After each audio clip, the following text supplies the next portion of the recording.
Our next presentation is Remembering What We Always Knew, an Indigenous Diabetes Prevention Model.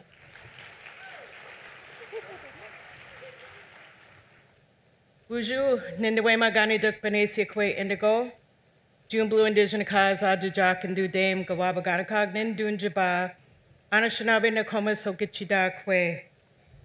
Hello, my relatives. I am an employee of the University of Minnesota.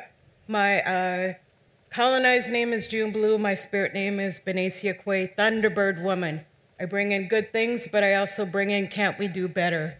This program started 2 years ago with my very good friend, sister friend, Trina Adler.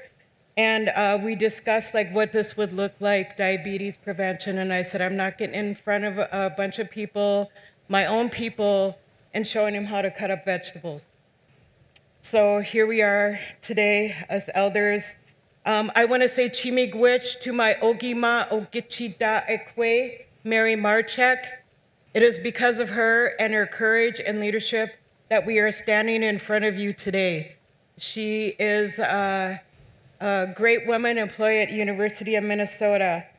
I'm Crane Clan. I'm a third-generation veteran. I'm a grandma of 7. My oldest granddaughter is almost 17 years old. We were funded by the Minnesota Department of Health to create a culturally relevant diabetes prevention program for Indigenous women elders. We want to share our journey of program development over this past year and a half.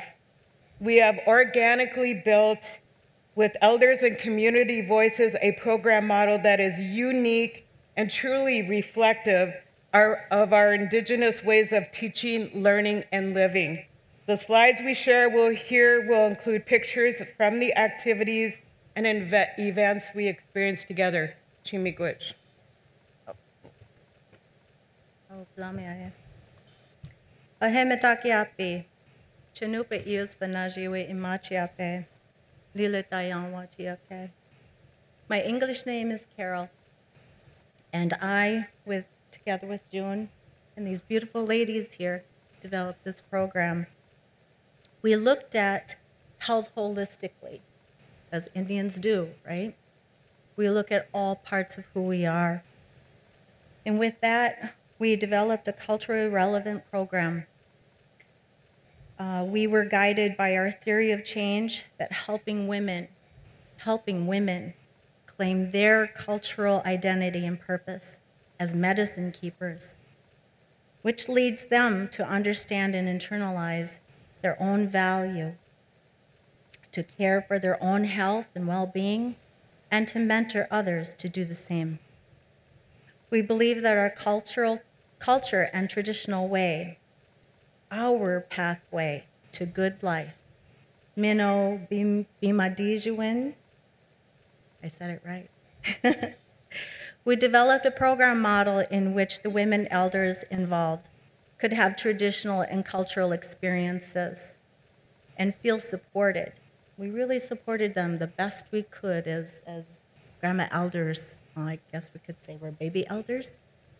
But we're trying. There's big shoes to fill there.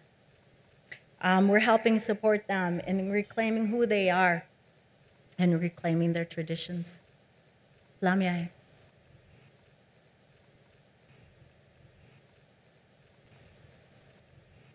Hi, my name is Gwen Wombly. I'm from Rosebud, South Dakota.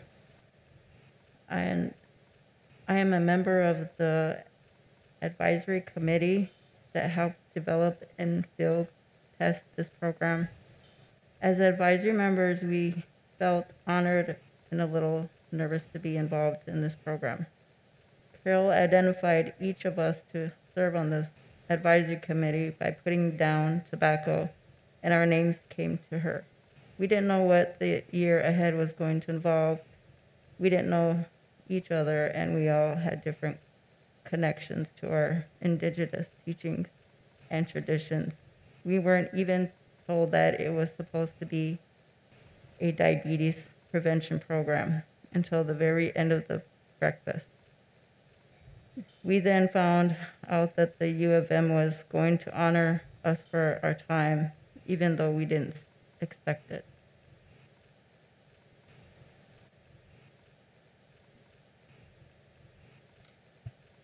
I'm Amy Parkhurst Regenti. I am a Mexica Anishinaabe woman from the north and the south. I am also a member of the advisory committee that helped develop and field test this program. Our first activity was traditional medicine making at a Center for Healing Arts in Wisconsin. We immediately bonded as sisters. And we felt so much support. We learned to render bear grease, and we made traditional teas. When the day was over, none of us wanted to leave. We sensed a deep connection to one another through learning through traditional healing ways together, and felt honored that this medicine making was part of our traditional culture and ways of knowing as elders. Hi, I'm Tasha. I'm from Fort Tom, South Dakota. A little nervous. I am a member of the advisory committee, and I helped develop the field test this program. Our next activity was wild ricing. We joined the Water Protectors Camp, where there were people from all over the world gathered to honor and protect the water, and learned how to harvest wild rice. We stayed overnight in a yurt, completed with spiders and frogs, and laughed so much that others at the camp called us cackling aunties and bought us gifts of maple syrup. When we went out in the canoes in the morning, despite never having harvested wild rice before, all of us felt the sense that this activity was part of our ancestral blood memory. It was spiritual, emotional, and hard physical work as well. Thank you. I am Sherry. I'm from the Rosebud tribe as well. I'm a member of the advisory committee that helped build and develop the program also. The more time we have spent together, the more we've developed into a socially supportive society of elders. We have cooked traditional foods together, made traditional crafts, harvested tobacco, and participated in blessings and ceremonies. And we have spent so much time together reflecting on our roles in our family and our communities, providing each other with needed support and developing an understanding of our roles as medicine keepers. We encourage one another to consider our ancestors, our families, communities, our children, our grandchildren, with our lifestyle choices and our decisions. We're always thinking 7 generations of the future. Bonjour, Indigenous cast Karen Joy, Benisi. I was asked to sum up our experience, and in a word, I want to say restorative.